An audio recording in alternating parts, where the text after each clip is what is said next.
going on, everybody? Happy Thursday to you, and to all you Warriors fans, I'm sorry. It happens. All right. I will say this, though. They played really, really well. And it was definitely a lucky shot. But as far as lucky shots go for LeBron, I think he did what he had to do.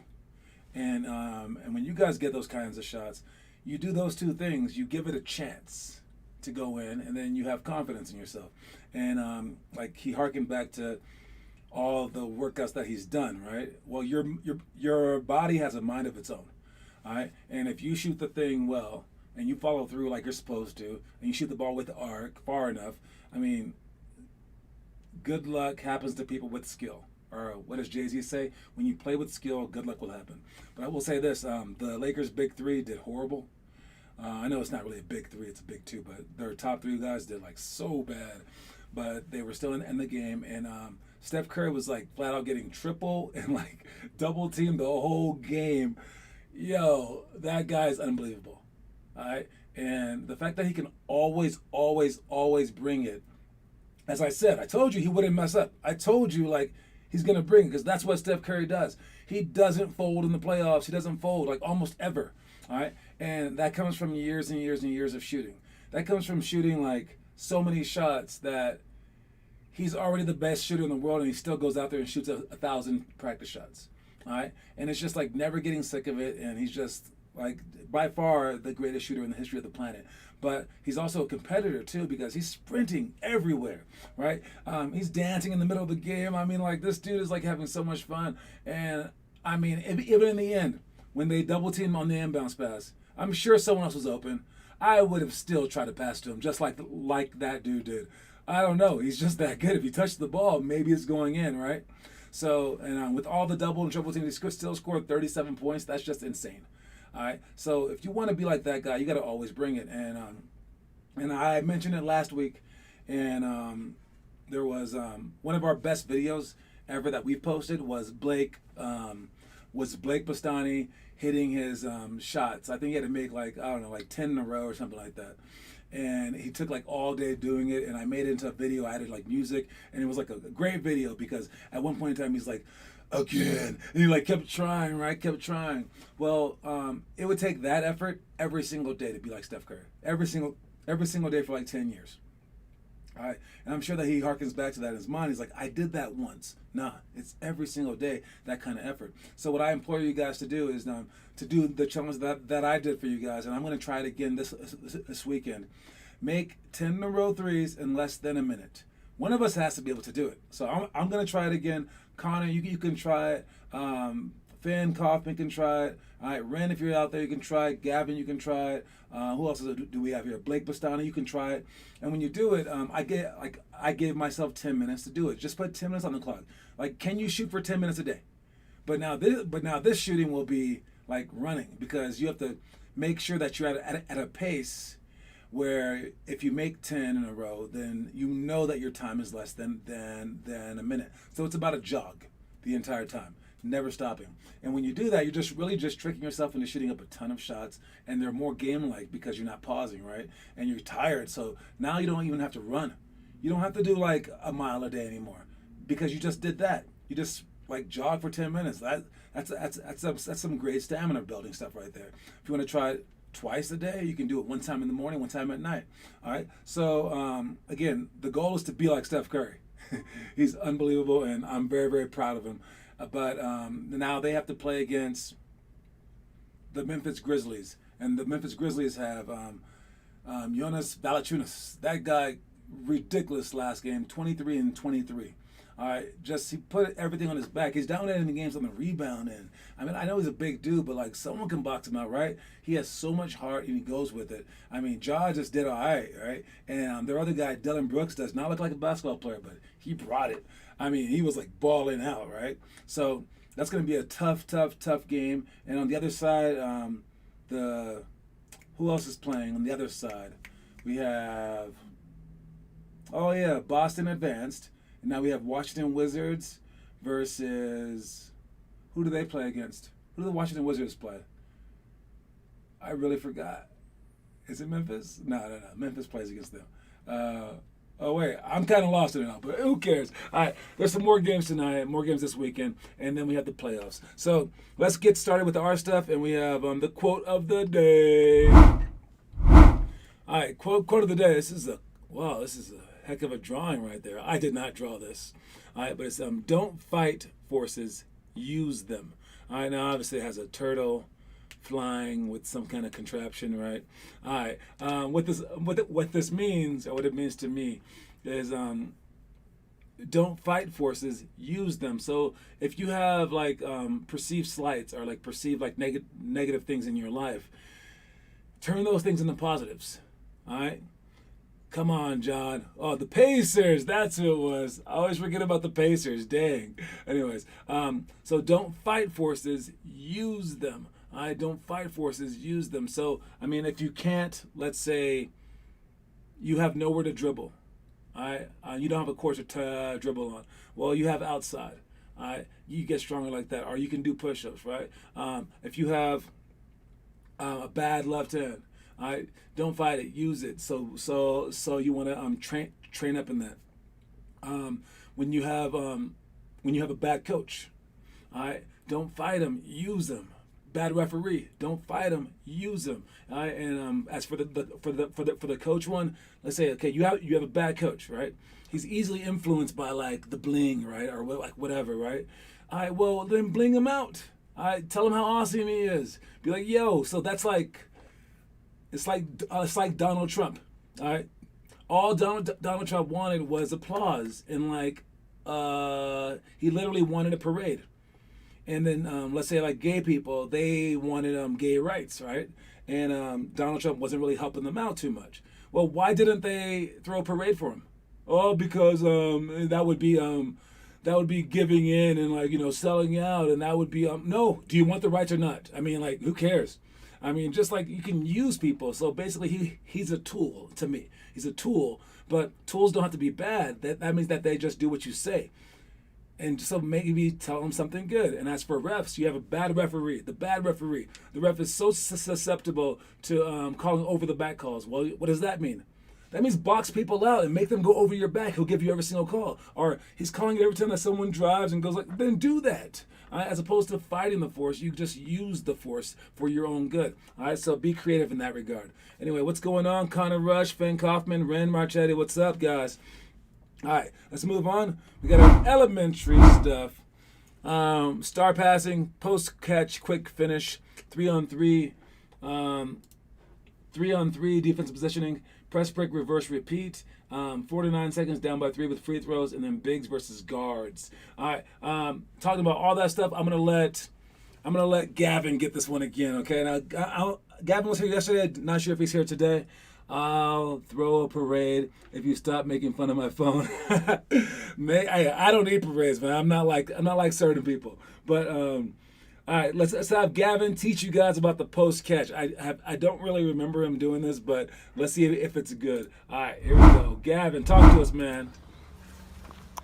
This is the post catch quick finish, and you're gonna want to make sure you keep it high the whole time, or else in a real game it would just get taken.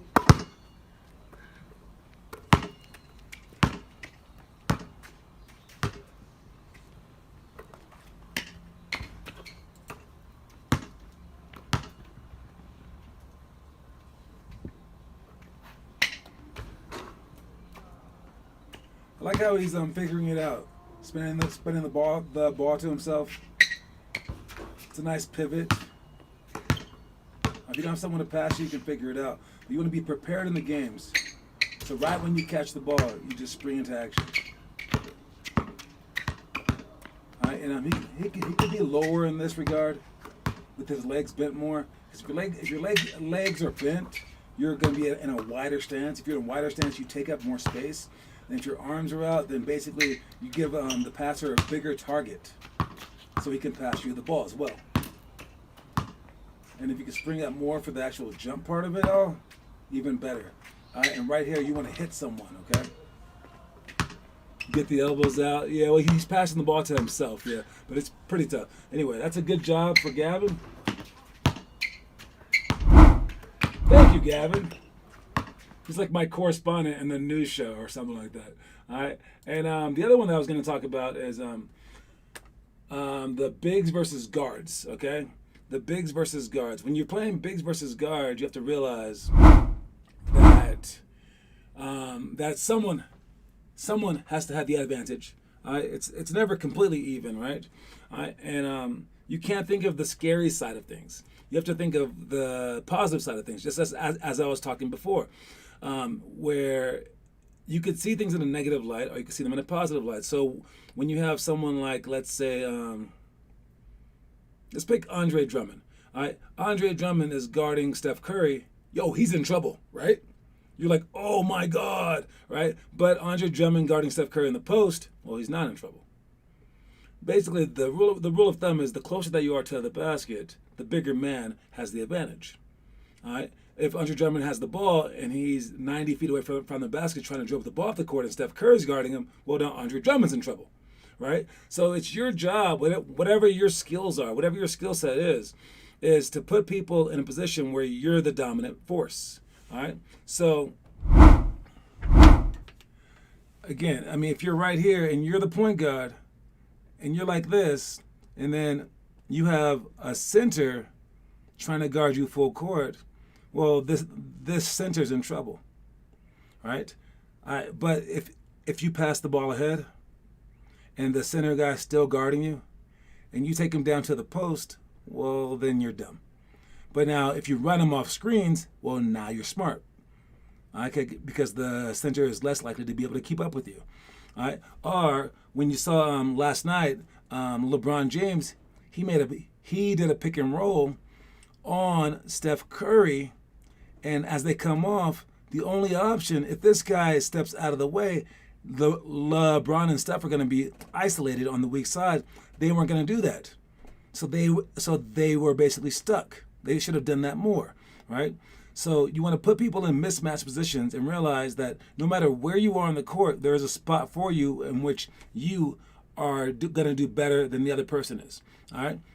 So be sure that if you're the bigs versus guards, that you steer the game towards your advantage no matter what. So if you have a short team, you make sure that that you guys are always running fast breaks. All right. If you have a short team, press them, right, so that they can't get down the court on you. If you have a big team, well, now you make sure that you're always posting them up. If you have a big team, you want to really, really guard them up close, outside, so that you force them to drive, so that they don't get wide open threes, right? Because, if you back off them, you're going to lose anyway, right? So you might as well force them and funnel them to the bigs.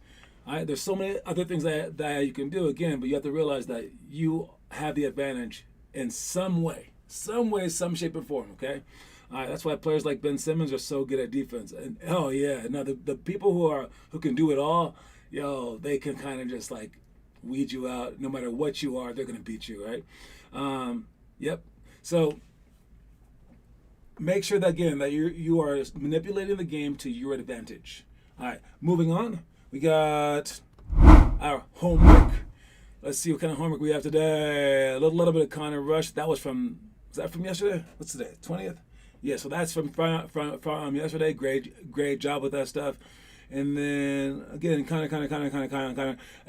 Awesome job with that. I see people passing by you, and I like it in the background, like your mom's walking the dog, your neighbors are leaving. Like life is happening all around you, and you have to realize all those people are watching you.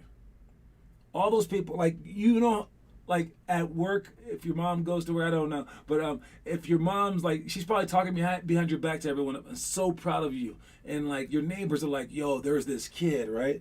And you're slowly starting like a whole myth, and like you're creating a legend in who you are, and all you guys are. Like I told that guy yesterday, he's like, hey, let's make sure that they actually do the workouts. I'm like, nah, these guys post for 2 hours a day.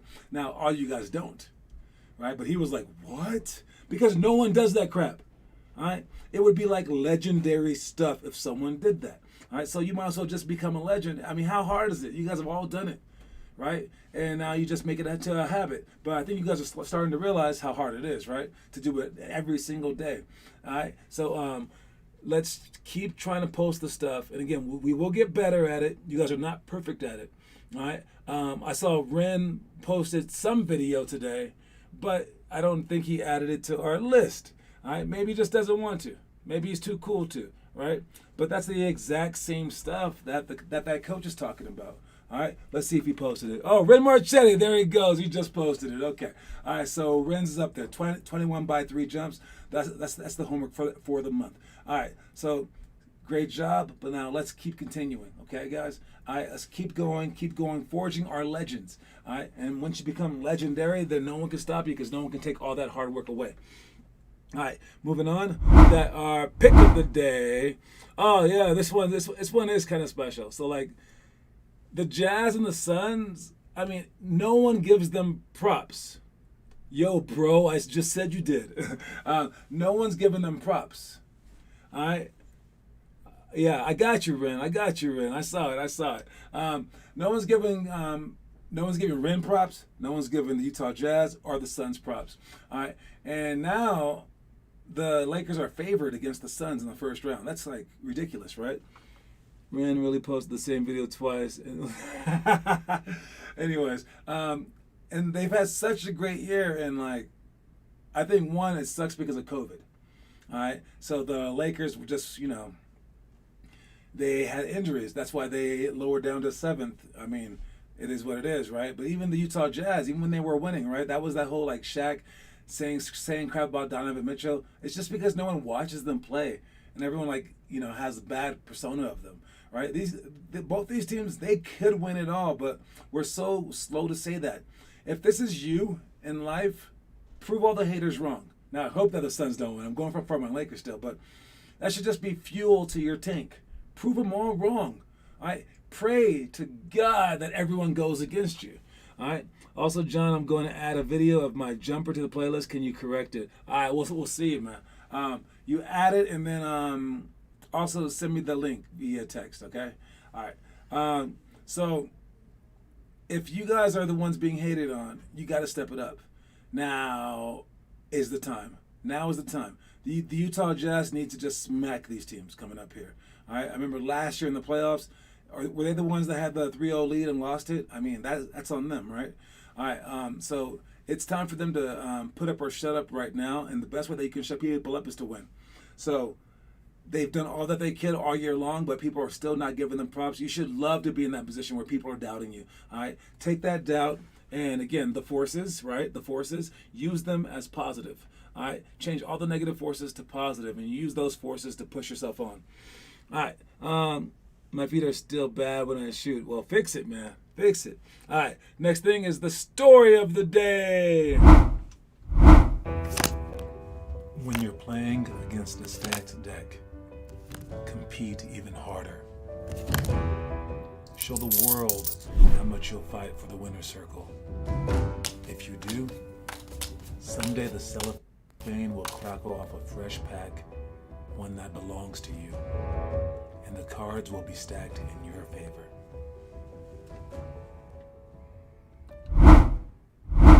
That video is assuming that you guys know the game blackjack. It's okay if you don't, but you get it. When you're playing against a stacked deck is like basically everything's against you. You're too short, the team's too tall, your team doesn't practice, whatever it may be, right? You're playing against a stacked deck. You have to study too much, so you can't shoot as much as the other teams. Whatever it may be, all right, you got to keep going. You keep going with so much fervor that one day, just know that one day, it's going to be switched.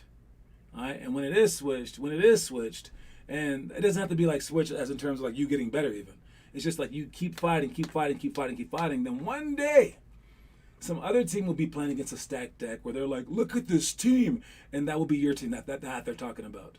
Maybe because you got better, or maybe just because of the circumstances, right? You're not the worst player in the world, but now when you play against that team, they're not going to beat you. If you win every game that you're supposed to win, that's a pretty good life.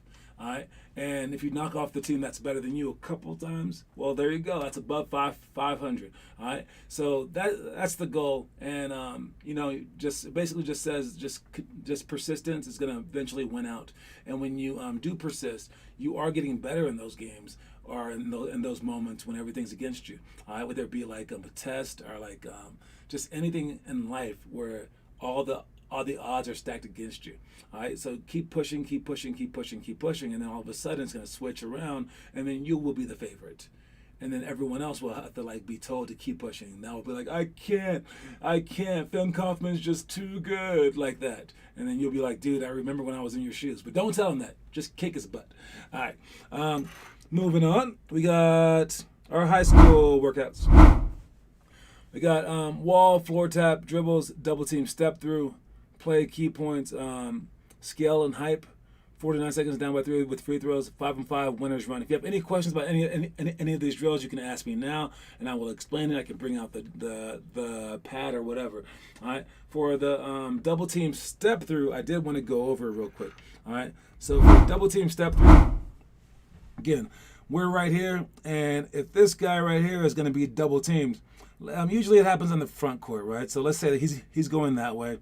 He gets double teamed right here where he should not be, but all his teammates, they're over here. Okay?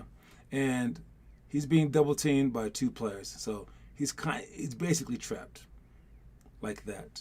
All right? And if everyone's guarding you like this, know that they can't match up on the weak side. All right? They only have so many players. So someone's is going to be open. All right? But this guy, he can't see over everyone. And the fault of these people, the fault isn't really the shooting guard's fault right here. All right? I mean, yeah, he should figure it out, but his job right here is to be patient. His job is to realize that he has 6 angles, high and low. He can pass this side, or this side. And in the middle, high or low. So he has 6 different options. But the one problem is, or 2 problems here. One, no one's right here. Right? He can't pass the ball through this guy's arms, so he need to be here. So it's this guy's job to sprint there. But, of course, he might be taken. That's all right. All right. Then he needs someone to pass to here. Well, there's no one there, so now it's this guy's job to come over here. But, of course, he might be taken. All right. And now, as he steps through, all right, these guys right here, it's usually these guys doing crap like that. And now this guy gets to guard both of them. So he can't pass to either one of them because he's being double teamed, so this pass isn't going to be that accurate. What needs to happen is the weak side guy needs to flash close. All right, so now he's either wide open or this guy takes it away. And now they're really stupid. Now we can easily pass to that guy for a layup, right? But none of that happens if the point guard here doesn't flash out to the side, and the power forward here doesn't flash out to here. We need both of these lanes covered, all right, to kind of spread out the 3 remaining defenders in here. And then we need the weak side guy, either one of them, to flash middle. Not too close, of course, but to flash middle. And if they are all taken, now you have the weak side guy. But usually this guy is smart enough to not leave that guy wide open. And you'll have this guy to pass to. And after you pass to him, now it's 2-on-1 right there. Boom, high-low, boom, shakalaka, dunk it. All right, so that's where we are with that. So understand the need to, 1, stay patient when you're here with the ball. 2, keep all 3 of your options open, all 3 lanes open, high and low. 3, be able to pass the ball with your left hand or right hand with twisting. 4, after they take away the easy passes on the outside, you pump fake high and then you step through, but you hide the ball.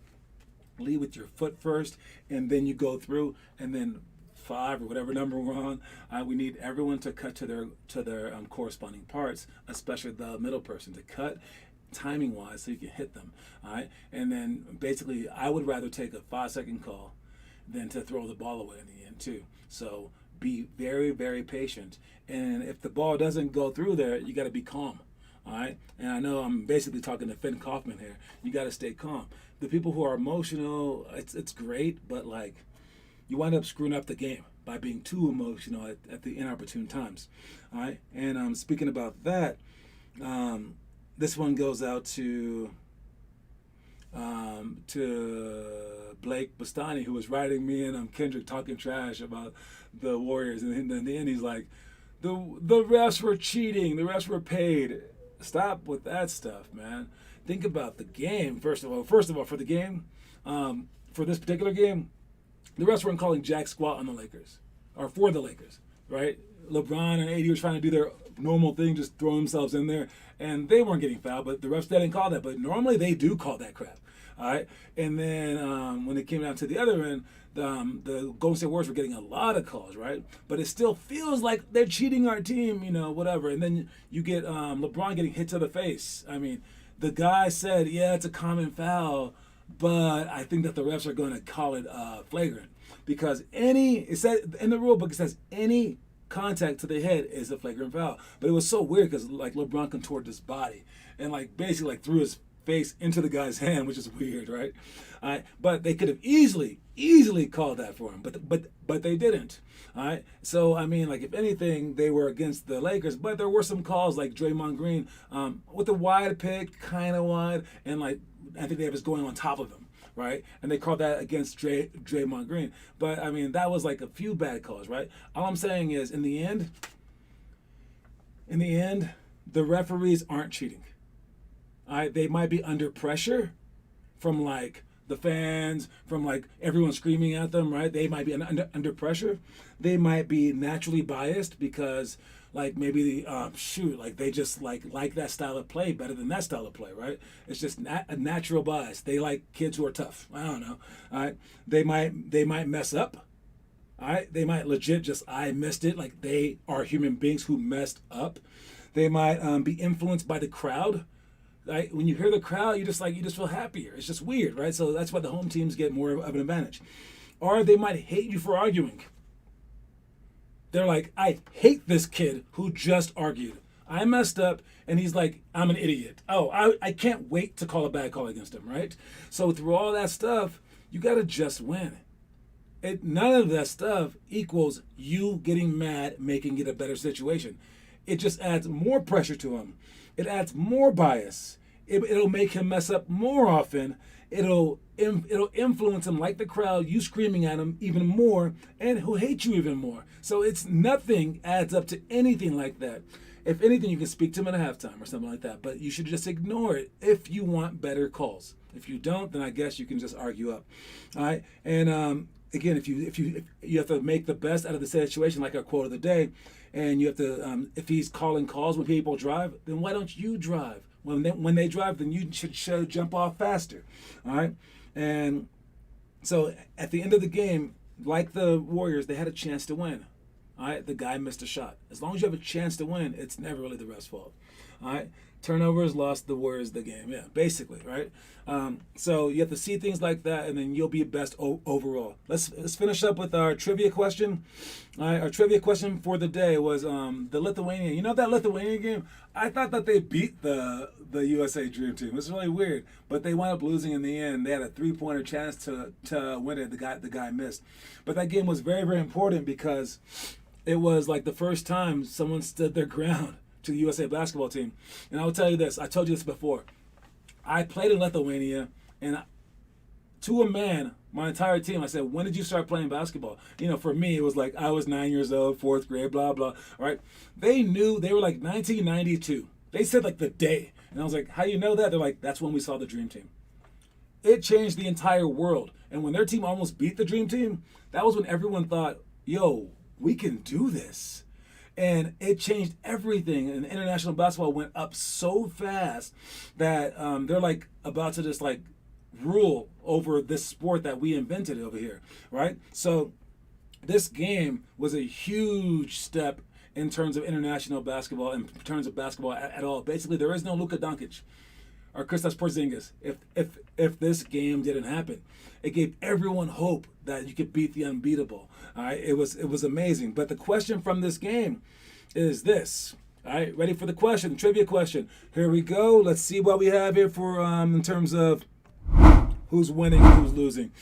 We got Finn Kaufman with 7, Connor Rush with 5, Blake Stein with 1. Ray Marchetti, can you win one, please? Hope you watch the video. We'll see.